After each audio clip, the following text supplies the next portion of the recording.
Hello and welcome to the Real Film Podcast. This is the best of the 2010's Part 2. So if you haven't listened to Part 1, you can go and check that out now. But this is a continuation of the best films from the 2010s with me, Corey. And me, Phil. Hello. Hello.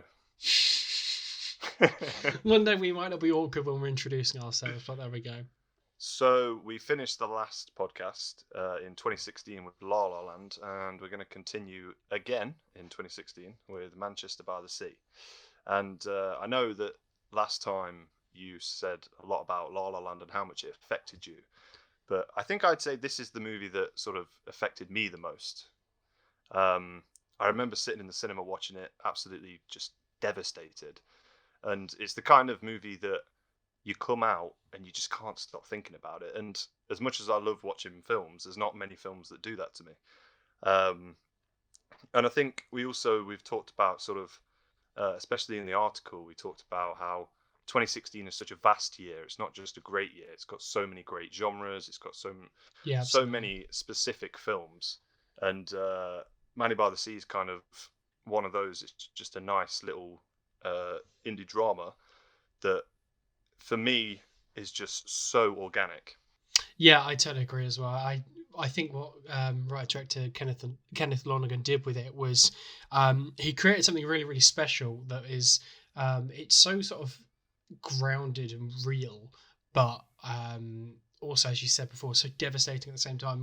We've mentioned before about the sort of central scene that's in the middle of the film, and we've mentioned before, this is spoiler talk, so if you haven't seen it, don't listen to us talk about the spoilers in it, but the scene in the police station is genuinely one of the most devastating scenes I've seen in the cinema. It's so unexpected because, like, the first half of the film, you just see Casey Affleck's character so beaten and broken and down, but you don't know why. And he has these interactions with his wife and stuff like that, and they're both devastated. You just don't quite. You can start piecing it together, but you don't know exactly what happens until that scene, and then you find out about the house fire and everything like that. And then that scene in the police station where they sort of just let him go, like he hasn't really done anything wrong, despite accidentally killing all of his own kids, and he just feels. I don't even know how to describe how someone would begin to feel in that, but Lonergan created just such a organic feeling reaction to it. Affleck won the Oscar for lead performance, didn't he, that year? He did, yeah. Yeah, and I mean, it's very, very worthy win. It's such a strong, like, I think we've said this before with other films from this list, is that it might not be on this list, and it might not be as good if you didn't have such a strong performance from its cast. You need the cast to keep up with the direction and writing for it to be this good, and Affleck definitely does that too. But so does Lucas Hedges. I mean, he's outstanding in it. He's I don't know if many people knew who he was before this. I don't know if he had too many high profile performances. You might be able to think of any. I can't think of any off the top of my head, but he sort of he almost steals the show from Casey Affleck in some points, and the whole frozen chicken sequence and stuff like that, everything like that is sort of, it's so deadpan but incredibly funny, and it's just the way that the humor replaces some of the emotion. They don't know what to do. Like Casey Affleck just doesn't know how to be this sort of parental figure to Lucas Hedges, and Lucas Hedges just doesn't know how to react to his father's death and everything. Yeah, I think the humor is so important as well, because, like, it's such a difficult drama, especially with its topic and its reveal, that I imagine for a lot of people it's quite easy to just go for the depressing angle. Yeah. And while it's so depressing, it's also really important that it makes you laugh, and it does. It's just the deadpan, like, hollowness of the character is what makes him so funny as well. And I think we talk a lot about that sort of prison scene police station scene, but the scene that always gets me as well is when he just sort of turns a random corner and his ex-wife's standing there, Oh my god, yeah, that and is the love of your life. Yeah. and it's kind of like Michelle Williams. he's yeah, she's great. Yeah, it's just like this whole thing that he sort of avoided, um, sort of facing. Mm. He ends up just out of nowhere, and it's a really fucking horrible scene to watch. It's like the crying in it is proper ugly crying, but it's so like it feels realistic, doesn't it? Yeah, you know when like you're trying to talk while you cry, and then it's Yeah. like all sat at the top of your throat. And Michelle Yeah. Williams is just the best actress ever. So she Love of your obviously life. absolutely nails it. She's the love of my life. She's the best. So we're going to add another edition from 2016. As I said in the previous podcast, there's 5 2016 films in this list of 20. And the next one is our next animation, which was Your Name by Makoto Shinkai. Am I right? Is that correct pronunciation? Shinkai? Yeah, that's fine. No one's going to call you on it. Close enough.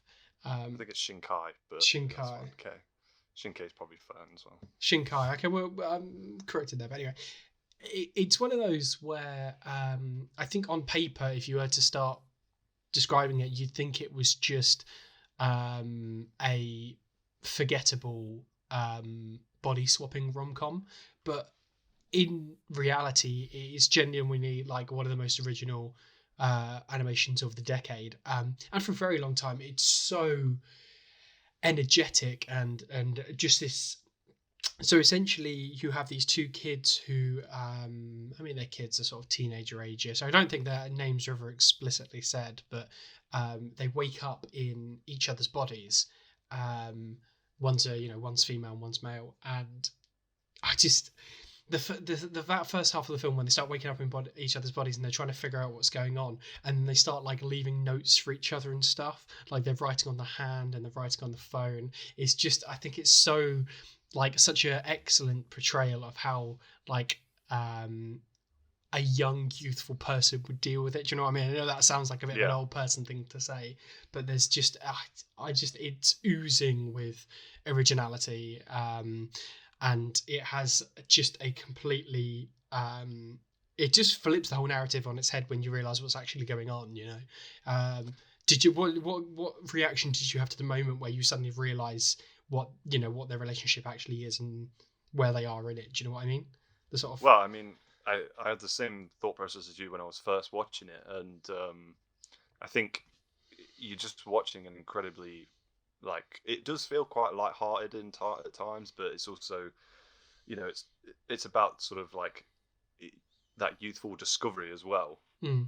And when it hits that scene, it kind of just, I felt to me, is just like any great sort of twist, is that it's like it's just adding to an already great film, basically. And one thing you said in the original article was that this is not Freaky Friday, and that's exactly right. Yeah. It's very easy to sort of think of this concept as sort of a very easy sort of it could be romantic comedy, just very easy to brush off. But I think Shinkei's got a very direct way with how he deals with emotions in the film as well. Yeah, absolutely. I think. Yeah. Sorry. I didn't mean to interrupt. But you go. Yeah, no, I was just going to say, like, what I think it is quite interesting is like with most good twists in air quotes is that they're not so much of a twist; they're more of a revelation. Do you know what I mean? Like, because the whole time, something's up, but you just don't know exactly what it is, and because it is a sort of twist because you think you know sort of what's coming, but then it just sort of flips it on its head, and you realize how separated they really are. But I think it's really, really beautiful. I think it's one of those again where you could see that it's an anime. Like, that's another in air quotes anime, and you could think, it's just one. Just like I think there's a real bad sort of perception of anime in Western like culture sometimes, where we just think we know what it's going to be and it's completely not. Like, the best anime out there is the ones that use their slightly more sort of eccentric visuals to create a really really human story at its core. You know, um, Yeah, there's always that sort of bad stigma attached to it, isn't it? And I think people like Shinkai and like people like Ghibli, yeah. they sort of they deserve to be recognised, not with that stigma, Mm. basically, because they And do create like amazing films as well. absolutely. And I think one thing I really liked about this as well is you could very easily, if you were into cinema and you obviously knew Ghibli and stuff like that, you could very easily compare any Japanese anime you see to a Ghibli film because they are like the gold standard. I think this is on a completely different, like, it's not the same kind of film at all, is it? Like, it's like No, Ghibli don't often go for contemporary films. They usually set it either not like either in a sort of slight, like it's generally in the past but not massively in the past, or in a sort of alternate history type thing where it's slightly in the past, you know, like Kiki's Delivery Service. That would probably yeah, be set in the last sort of 50 years or so, but obviously with witches. um, but yeah, I think it's very very different from that. It really makes itself stand out as you know, a really unique piece that I think is really worth watching. yeah. And what I was saying about that sort of direct sort of confrontation of emotion as well is that's not something Ghibli does either. They're a No, little more. Maybe they do have their moments, but I think they're a little more coy with what they're doing. But Shinkai kind of, it's just so nice to see a film that delivers it so abrupt and direct to the point where it could come across as sort of like cheesy in the mm, wrong hands, but he doesn't. He absolutely nails it every time. absolutely, And absolutely. yeah, and I think you're right by saying that sort of it's a whole different sort of kettle of fish to Ghibli, really. I Yeah, think, yeah. absolutely, absolutely. I mean, much of Japanese cinema is like that, but I do like I do think that sometimes people see a Japanese animation and they go, "Oh, I wonder if it's good as Ghibli." I think we should probably start rounding out 2016 because we've been talking about 2016 for a while. We're going to go with Denis Villeneuve's first on the list we've got so far, which is Arrival. Now, you could probably put all of Denis Villeneuve's filmography from 2011 to the 2010s on this list, couldn't you? Because he's got Incendies, he's got Sicario, Arrival, and then he's got another film that we'll talk about later. Now, all four of those films are just absolutely outstanding. And when you were talking about earlier, when we were talking about Manchester by the Sea and how 2016 has such a depth in the genres that it spans, Arrival is one of the most unique and brilliantly written sci-fis in quite some time. You know, it's adapted from that short story, Story of Your Life, and Others by Ted Chiang. Um, it's very different. I don't know if you've ever read the short story. I have. It's a really great short story, but it's very, very I've not. different. I Um, can't read. um, and it's it's the kind of film where you don't go in expecting massive, big sci-fi battles and stuff like that, because that's not what you're going to see.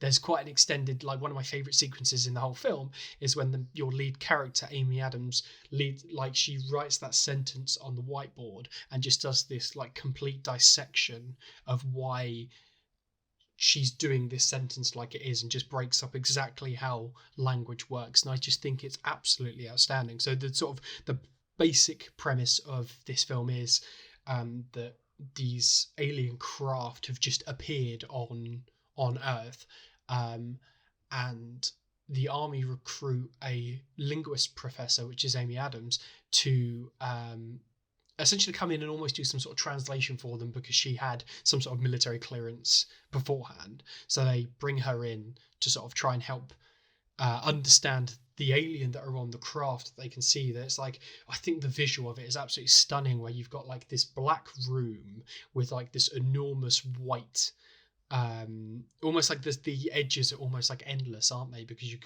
you can see there's a ground to the other side, but the like the edges and the ceiling off the other side of this, or almost like a barrier, is just endless. It's got this like beautiful white smoke. It's beautiful in contrast, and then you have the heptapods come in and they start talking in their language, and it's bizarre to think that a film that spends so much time talking about language is so riveting, but it's just absolutely genius. And it's another one of these that has a heartbreaking revelation in it, because you have it opens with this montage of Amy Adams growing up. She sort of grows up with her daughter, and then her daughter at a young age dies. I don't think it's ever said what the illness is, but she dies of this illness.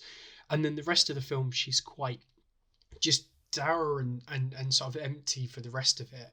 And the realization of what is actually happening, where again, spoiler alert, do not listen to this if you haven't watched Arrival already, when you find out that she hasn't had the child already, and that she's essentially seeing flash forwards into the future because the language helps you rethink how time works. And this entire time, her feeling of dourness and emptiness is coming from the fact that she's sort of getting her emotions from the future already.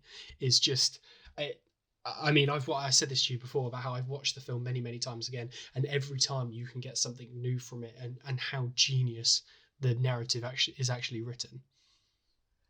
No, yeah, I mean, I know that you can talk about this all day. Yes, I know I went on there for a while, but And yeah.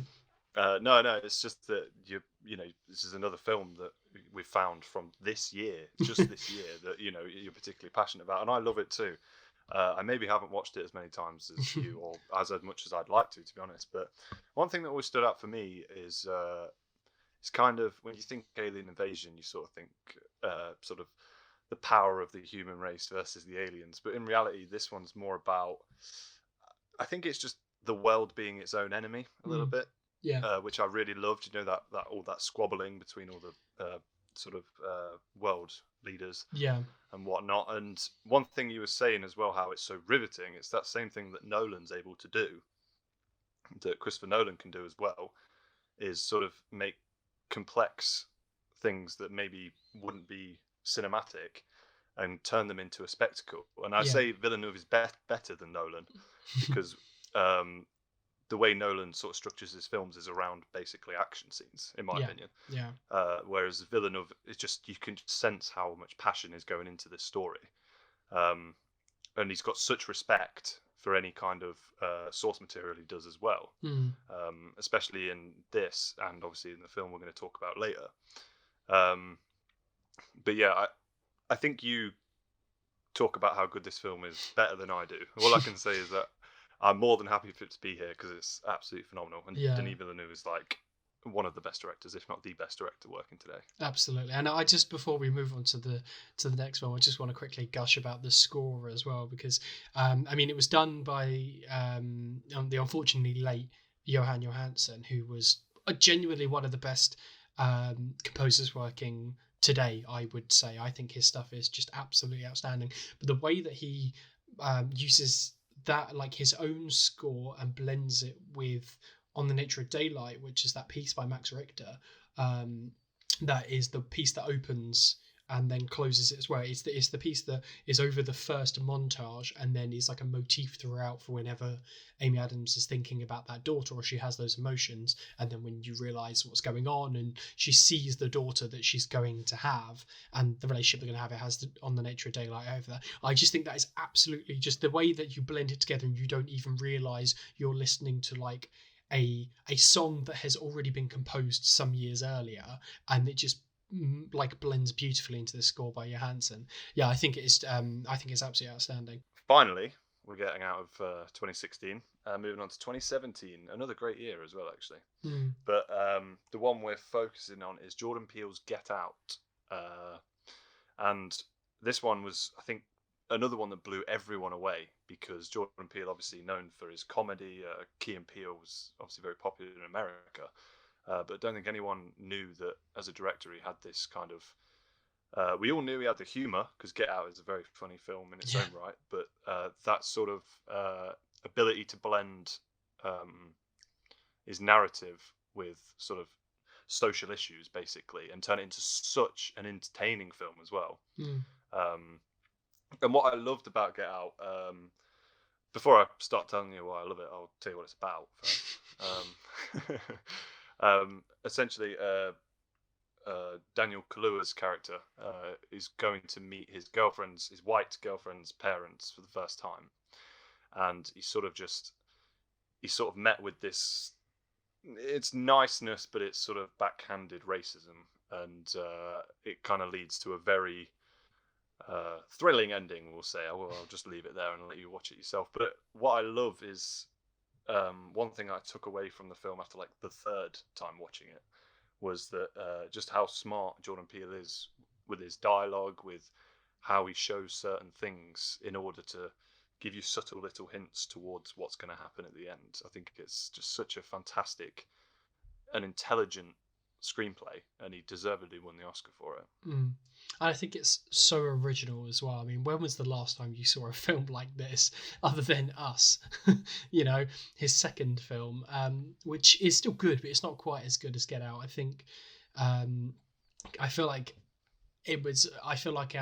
Jordan Peele had this film boiling for years, waiting for the right moment to make it, because it just feels like there's so much passion and intensity put into it. It's such an intense film. So like that scene, for example, with Catherine Keener, who plays the mum, is like when she's sat and she's essentially hypnotizing him to try and stop him from smoking, and he goes into the sunken place.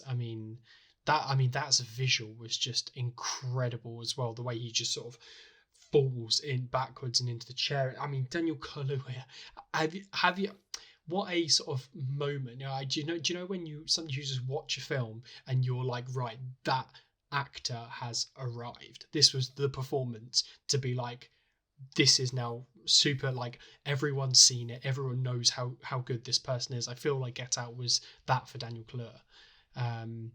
I feel like it was the one that everyone took notice and being like, oh shit, we need to keep our eye on this guy. And that scene in particular, when he has been hypnotized and he has that look on the face, is actually the picture that we used in the article, when his eyes are just streaming but he can't do anything. Like the way that he shows the sort of fear and desperation and pain but without moving at all is just, what a performance. It was absolutely outstanding.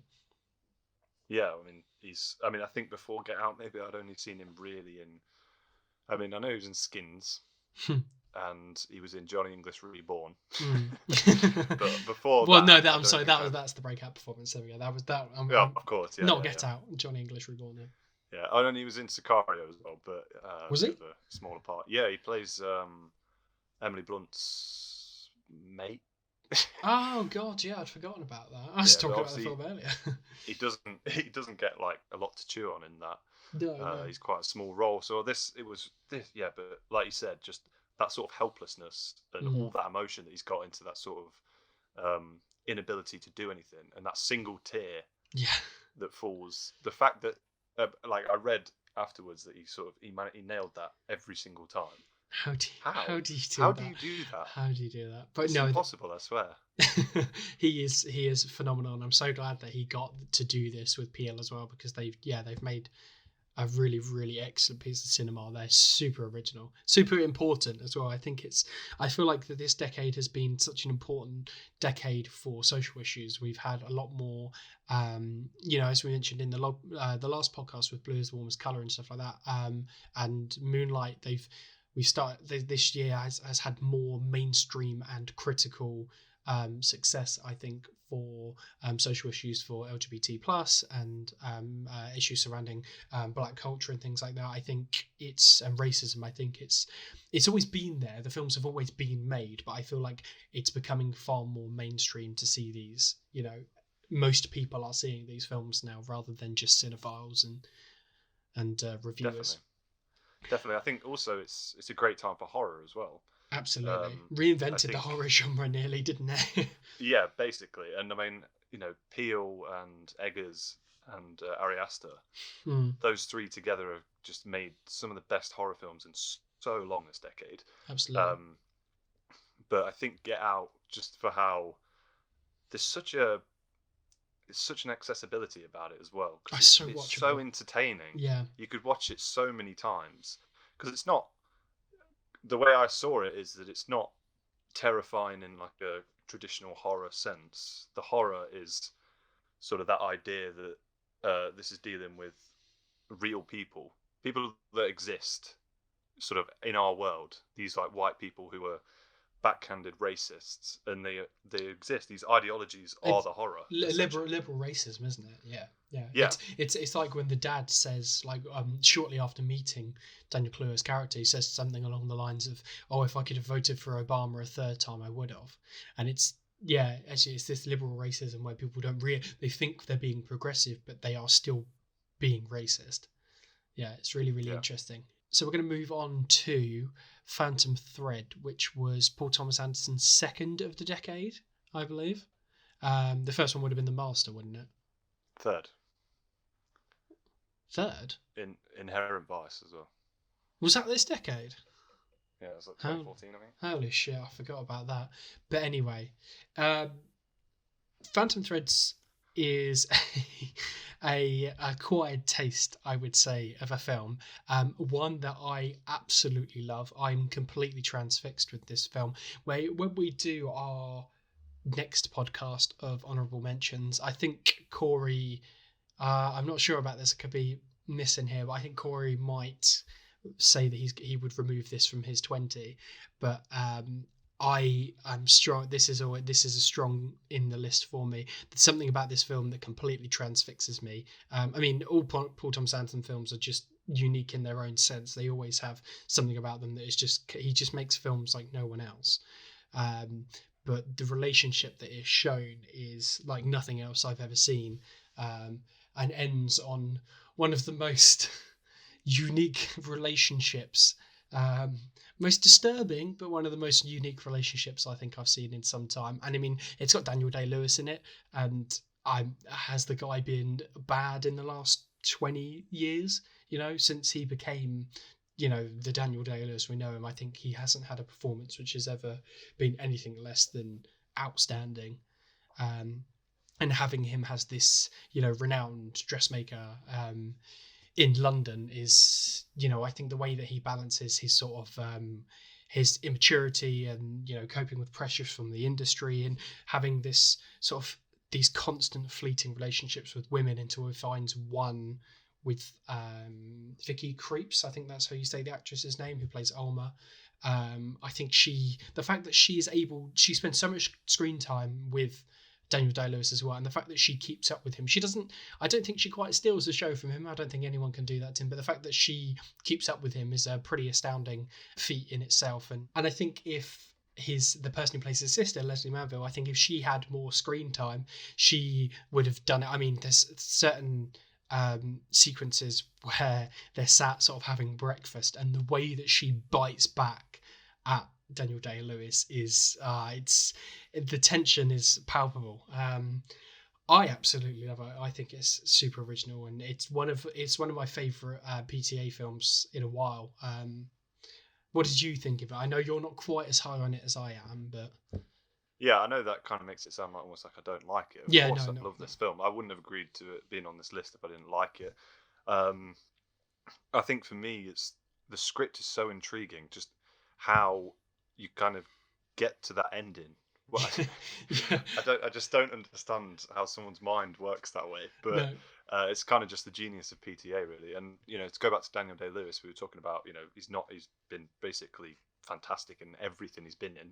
Whether the film's good yeah, is, irregardless of that, he's still fantastic. And I think this one was particularly good because he's not the Daniel Day Lewis that we see in things like Gangs of New York and There Will Be Blood, where he's just got this like bravado and just like it almost seems impossible for anyone to steal a scene from him. But yeah, there almost feels like there's a lot of weakness to this character, and Daniel Day Lewis is so good at sort of portraying that as well, and that's kind of the reason why this should be the exact reason why people say that he's like the best actor of all time, yeah, because it's so much different from his other performances, and he's obviously got such a good relationship with PTA. And like I said, PTA is such a fantastic director.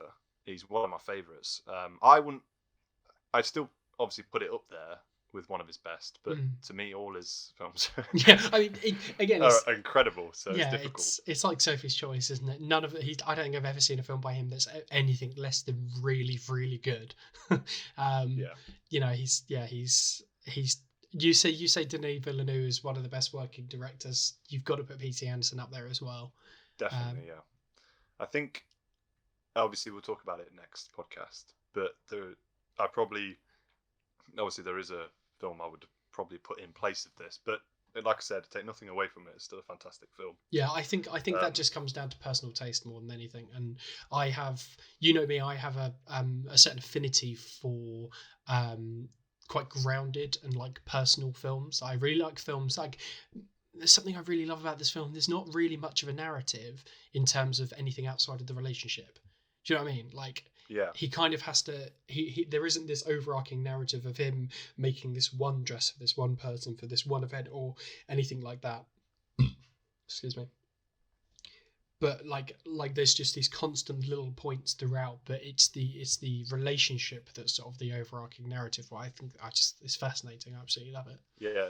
It's not like the film is building to this like one big scene where he's like, it's like you picture another screenwriter thinking, well, maybe he's got like this one special dress that he has to make for this like final moment in the Yeah, movie, and that's yeah. what he's building up to. It's kind of just about how this relationship evolves in what the ending is, basically. Yeah, yeah, And it's so intriguing, and I love it, but it's just baffles me yeah. still. How do you come up with that relationship at that end? Is I know it's fantastic though, and obviously moving on to another film in 2017, another romance, Call Me by Your Name. slightly different kind of romance, but yes, Slightly different. Directed by Luca Guadagnino. I apologize if I've got that wrong. But essentially, this is a kind of such a gorgeous romance between two men in the Italian summertime, I guess, in 80s, I believe. Between a university student played by Armie Hammer and a teenager played by Timothy Chalamet. And it's kind of that sort of, that idea that sort of summer never ends almost, that kind of idea of these beautiful summers that we have. And it has that same theme, but I think more importantly for me is it normalizes the homosexual relationship into just a normal romance, Yeah. I think films that deal with the LGBT community, I think they always make a big deal out of that, but this one doesn't. It's just plain and simple. It's a romance, and that's why it's important. And I mean, also, how good is Timothy Chalamet in this? I mean, Yeah. talk about breakout performances. That even the credit scene is absolutely phenomenal. Just when he's staring into the fire, I'm getting goosebumps thinking about it. I mean, it's a very pretentious like thing to do, but it works so well. Like pretentious doesn't have to mean bad. Being pretentious doesn't have to mean bad. But it's a really, really deeply affecting sequence, yeah. Yeah, I think you can talk about that film in that way, I guess. It is a little bit pretentious, but it's not necessarily pretentious bad. No. I think another scene that's so effective as well is when Timothy Chalamet is talking to his dad, Michael Stuhlbarg. And also, I'd like to just shout out Michael Stuhlbarg, one of the best supporting actors of this entire decade. Yep. He's so good, but that's off the point I'm making. Just wanted to give him a shout out. Our favorite fan.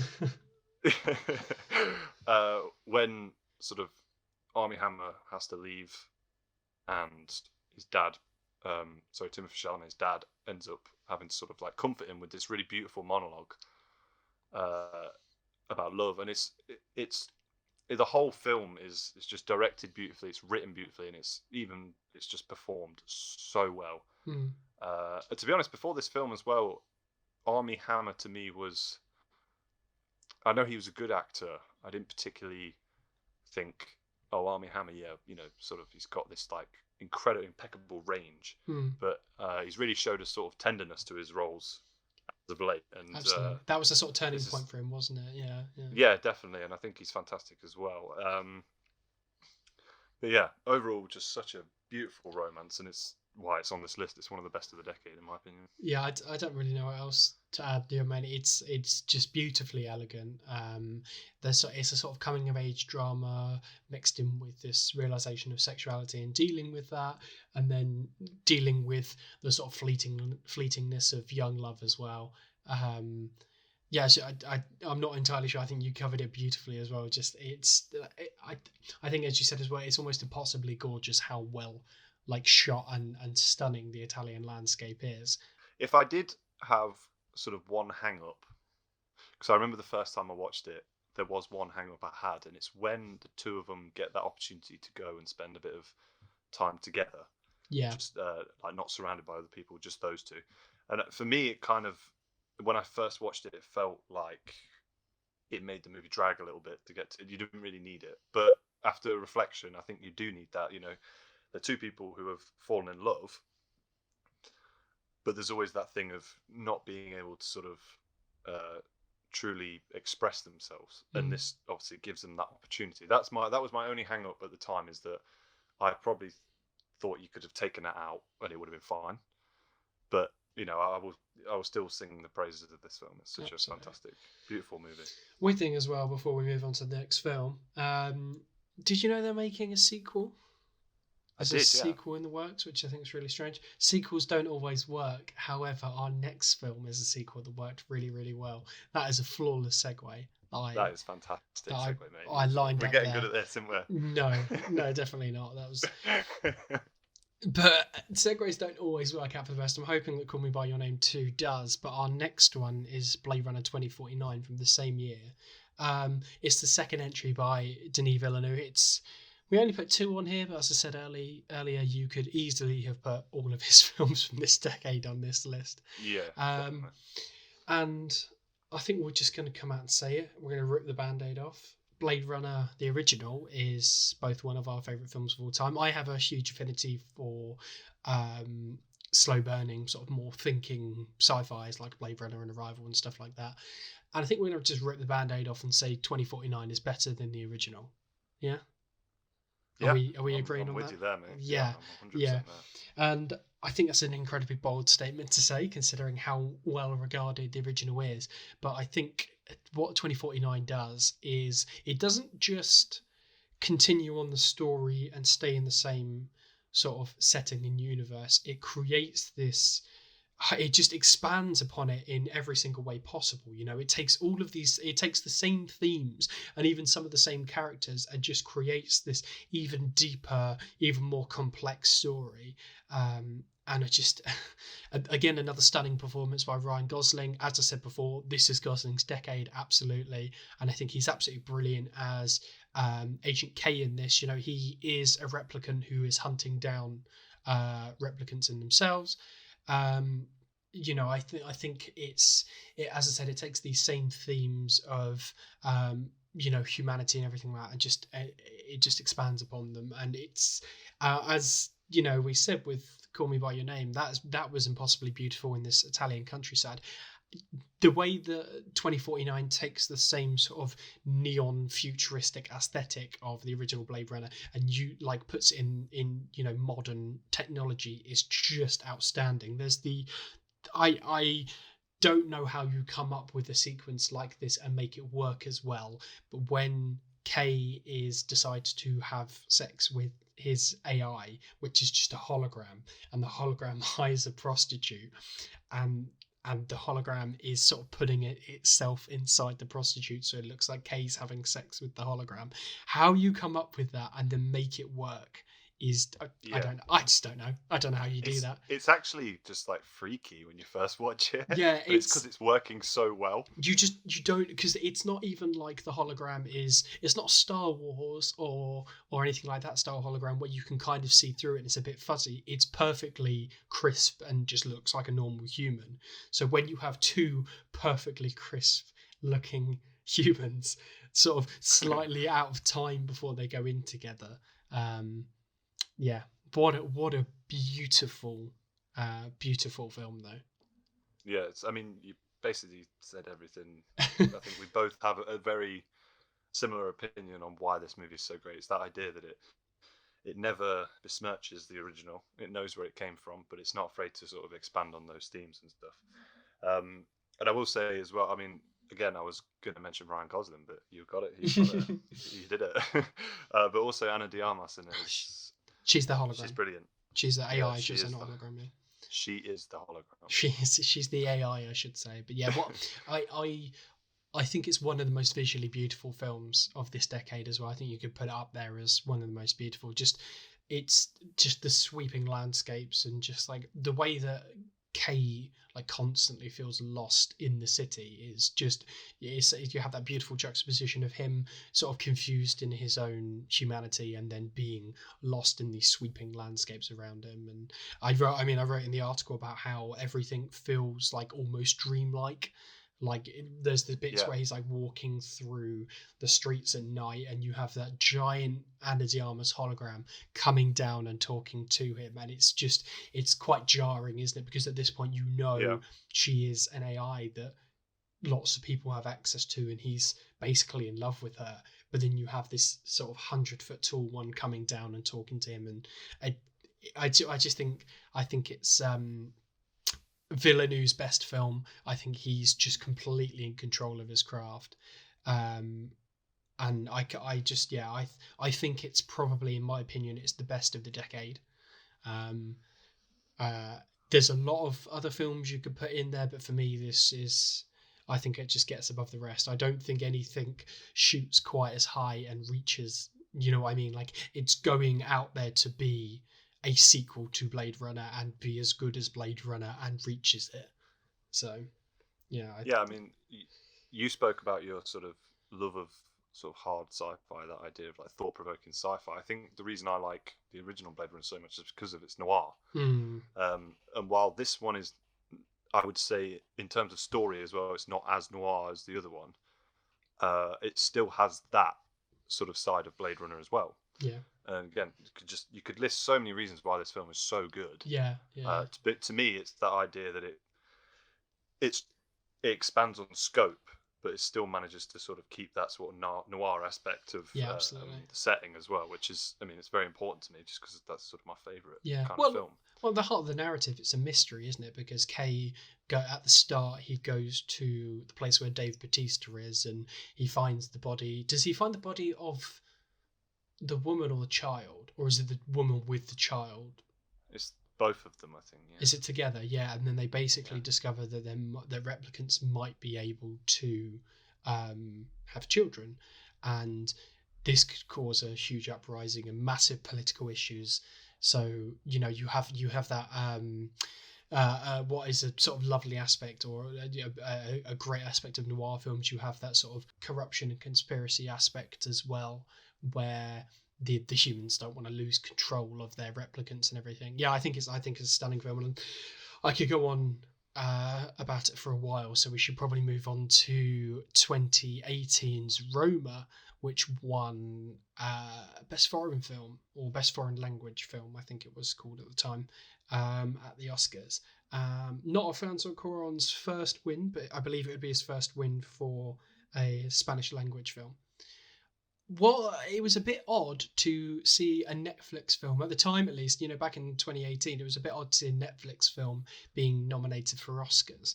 We hadn't got used to that yet, I don't think. Now, having a streaming service being nominated for, such high awards isn't that unusual. I think people have gotten used to the fact that streaming services are just going to go to festivals and pick up really great films now.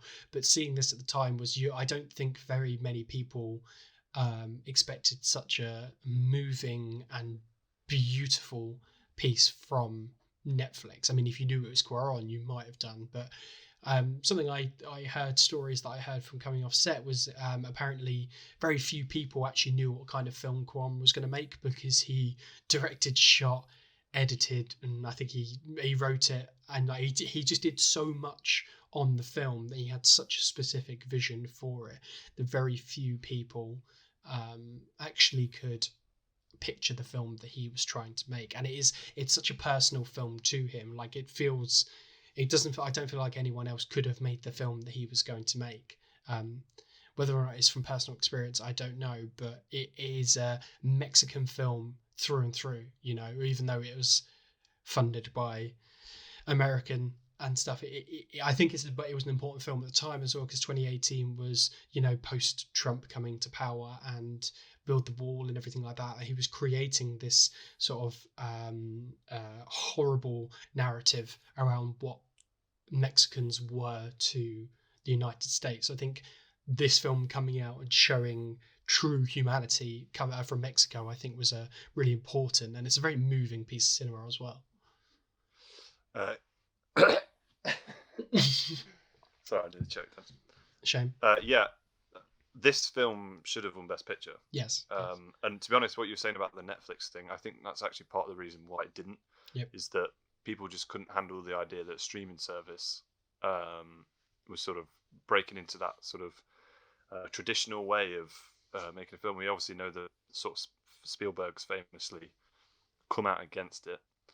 But I think at the time, obviously, you said it's a very fresh idea that Netflix can make a film that's going to be nominated for Oscars, and it should have won the Oscar. It was the was that Green Book? The year that Green that Book was the year of Green Book. Yeah. Oh God. So I think it's just so much better than Green Book, and I think there's two films from this year that obviously stand out to us, and whether which one's the best or which one's our favourite doesn't matter. But this should have won the Oscar. But like you said, it may not be from personal experience, but it feels personal. Absolutely. It's an experience anyway. And that's why it's so beautiful. And I think I said in the article that it's got these scenes that give it juice. It gives it that emotional punch, like the scene on the beach, the fire. Yeah. The riot scene is just absolutely exquisite, the way he shows it.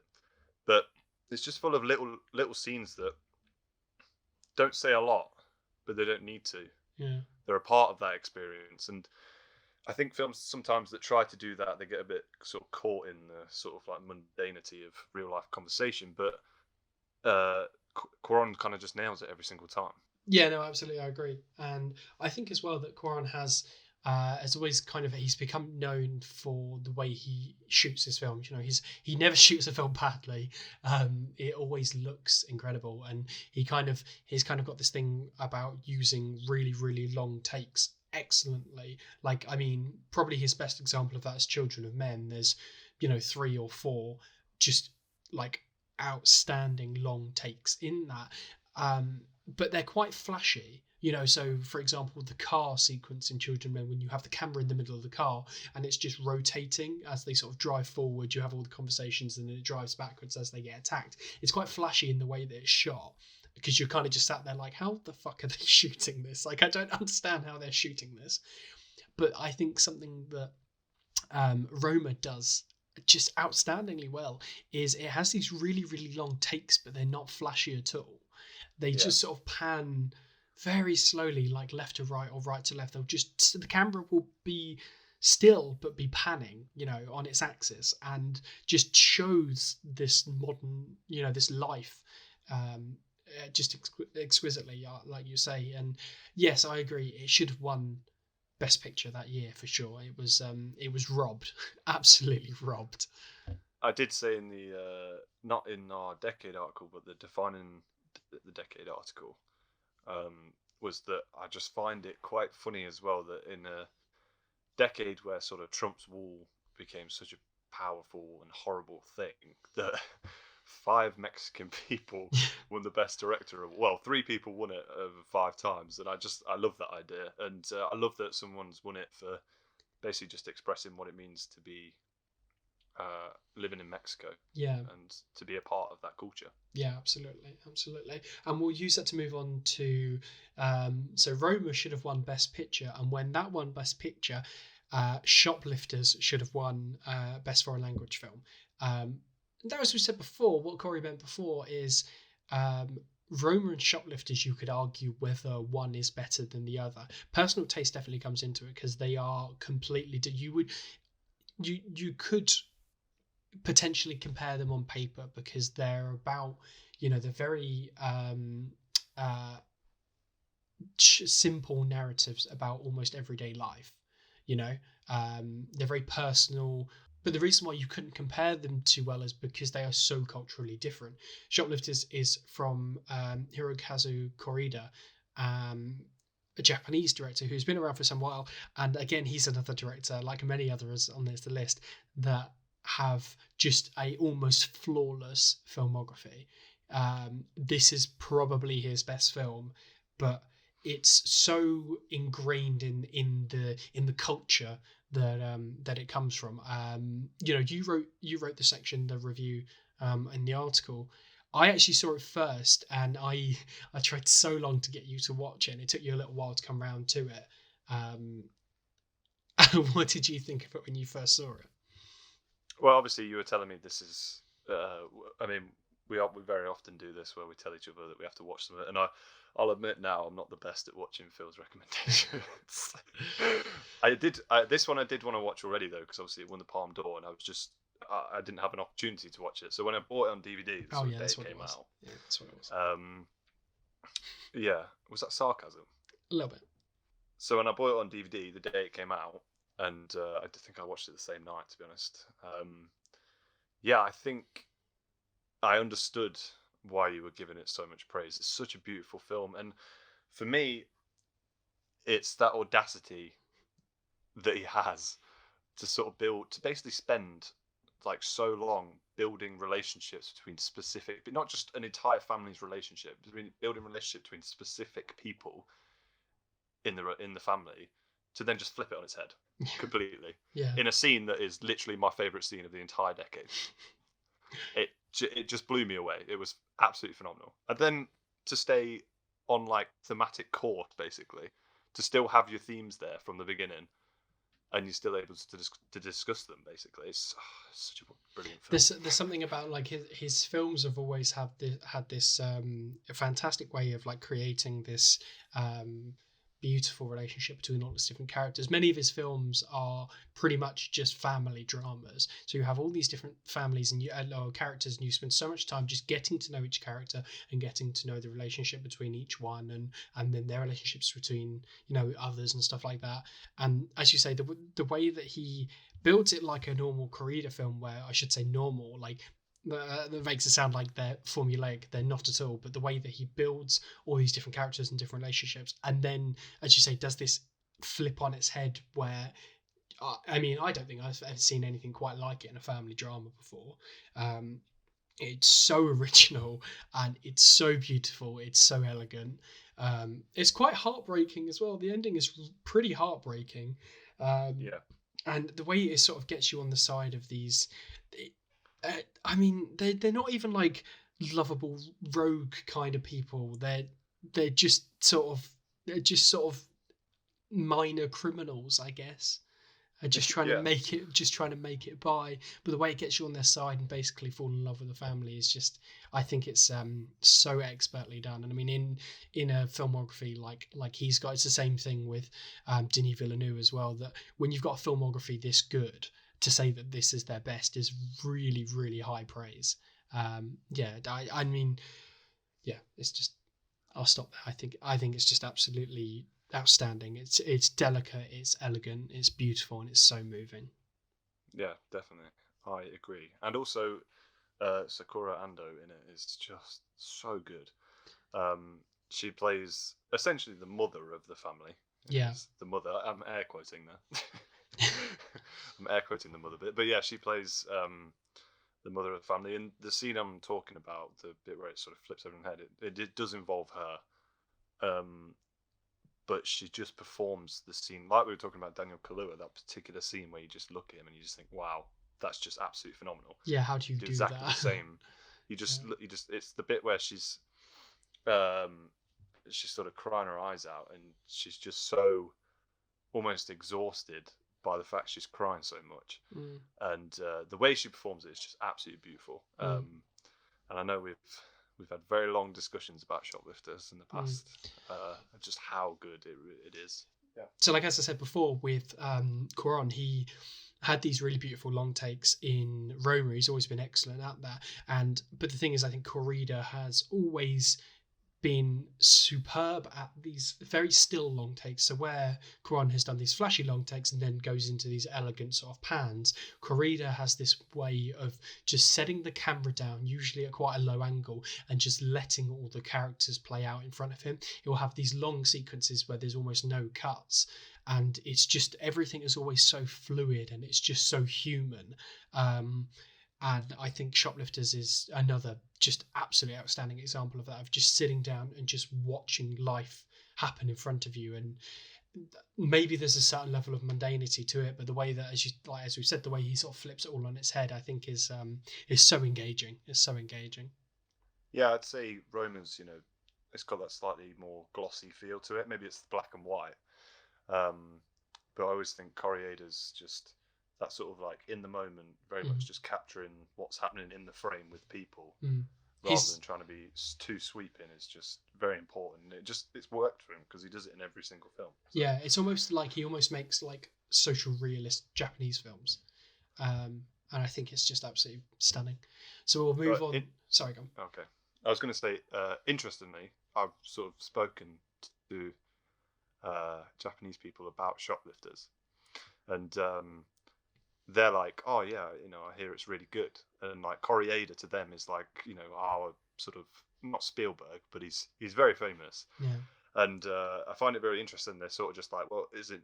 They say maybe it's like maybe a little bit boring because it's like us watching British social realism, where we're not as engulfed by the culture because it's our own, I guess. I just found that really interesting. Yeah, I think that's fascinating. As outsiders, we love it because we get to learn about this culture. And speaking of other cultures, I guess, to our last film, which is from 2019, which is Parasite. Yes. Which is amazing. Directed by Bong Joon-ho. This is a movie that won the Palme d'Or at first, and then went on to just create this massive buzz, and eventually led to it winning Best Picture. The first ever Korean film, and I think first ever foreign film. It's the first ever foreign language film to win Best Picture. Yeah. Yeah, which is an outstanding achievement in its own, and it's for good reason. Like, there's so much hype, but I think it's warranted. Essentially, it's about a lower class family who managed to worm their way into working for a rich family in order to sort of not take over, but basically give themselves a better life. And one thing that I love about it is, to me, he's essentially a genre director, someone who takes sort of the confines of a genre and is able to expand and use themes to tackle sort of real life things. The same with like The Host. The Host is exactly the same thing. Even Snowpiercer and Okja, they're all very important movies. But then, like other sort of quite hard hitting films on this list, it also is so funny. I think to have a foreign language film and you're reading subtitles and it still be funny is a testament to how like good it really is. Do you know what I mean? Like, sometimes when you watch a subtitle film, like a comedy subtitle film, sometimes the comedy can be lost on you. I think it has to be visually funny as well as just audibly funny. I mean, like the one of my favorite examples of that is when they're setting up for the maid to be, or like the sort of housemaid, as you were, to be fired, and they found out she has this allergy to peaches, so they sort of just sprinkle this peach fuzz on her, and she starts coughing, and the mum comes up the stairs, and she's not too bright, and this like look of horror on her face, as because the what did the dad say she has? I can't remember. He says she has like a very horrible disease, and then puts like a ketchup sachet or something over the tissue to make it look like she's been coughing up blood. It's so funny. It's incredibly important Oscar win, as you mentioned. It should have gone to Roma the year before, but I'm glad it went to something like this as well. Bong Joon-ho is such an incredible director. He is super original in all of his films. I think there's very few films like the ones he makes. And I think Parasite's the prime example of that. It's really, really beautiful. It has this really, really beautiful dynamic between the two places that they live at, because you have this sort of, what's it called? Is it called like a half basement? But seeing that, and you get this very little light coming in through these small windows at the top, and you see the people's feet like literally walking on them, walking above them, and then you have this family that is off of the road above everyone else. You have to take these steps to get above everyone else, above the street, and there's just streams of light everywhere. It's just, and what a beautiful house that is as well. But also something that boggles my mind is that house is a set. How is that a set? How is that not a real house? I don't know. I don't know how they make something like that instead of just finding a house. But it's incredibly emotional as well. By the end of it, you are questioning who the parasites really are. I think it's got a deeply affecting ending as well. Like, you have this sequence of seeing what happens to the father, and then you think you have the you see what the son wants to do with it, and then it sort of just goes back to him being in their sort of semi underground basement again. I think it's an incredibly moving film. I think it's just so deeply entertaining as well. Like we've said about other films on the list, it's brilliant at making these really important social points while mixing it with just genuine entertainment. Yeah, I mean, to go, what you're saying about those social points is that I was reading a review, or I was watching a review of the film. It wasn't particularly great, but they did say something interesting. It's that no one in the movie's particularly good, because obviously, and what I love is the difference in that for both families is that what the family are doing when they are sort of getting involved in this other family's life, they have bad actions, but it's kind of for a good reason. They just want a better life for themselves, basically. And that kind of the rich family then obviously start to show their true colours a bit, and how they sort of talk about and how they talk to the people who work in their house. Yeah. And I think that kind of leads to an ending, which is just it's so explosive, but it's completely warranted. Yeah, absolutely. And I think, when we originally made this list, I said to you, I was like, I want to put this on a list, and I hadn't seen it. I hadn't seen it at the time. Yeah, and you were, but then obviously you watched it and you completely warranted the decision. And I know you say Blade Runner is probably the best of the decade. I'd say this is probably a close second for me, to be honest. It's definitely up. That's what I said. Like, Blade Runner 2049 is the best for me, but there are other films where you could easily put in contention as well. But yeah, I think I also just want to add a little point there as well. If you say if you went into the film not knowing anything about it, or knowing very little about it, and you say you saw that twist in the middle coming, you are a fucking liar. No one sees that twist coming. There is I think there's almost no way to predict that actually happening. Rewatching it, you can see elements being laid out, but they aren't hinting at you like what's going to happen. They're just characters sort of reacting to the situation around them in their own knowledge, but trying to keep it from everyone else. Do you know what I mean? It's not like when you rewatch Shutter Island, you might be able to guess the twist, that's fine, but like when you rewatch it, you can see all the hints towards it anyway. There are no hints towards what's actually happening until it happens, I think it's I keep saying this I'm going to sound boring if I say this again, but I'm just going to do it. It's so original. I think so much can be said for originality in films, I think that's what makes some films really amazing and really memorable, is if you haven't seen anything like it before. And I know I hadn't seen anything like Parasite before. So that was our 20 best films from the 2010s that we wrote at the end of 2019, start of 2020.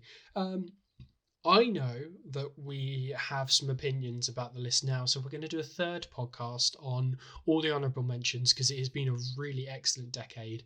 There was many films we could talk about for a long while to come, so we're going to do another one about all the films that we missed out, and we're also going to talk about which films we would potentially swap out for other films. I think the issue was that we hadn't seen everything from the decade when we made this. It's impossible to see every film, but I know there's films I've seen since then that I could potentially put in.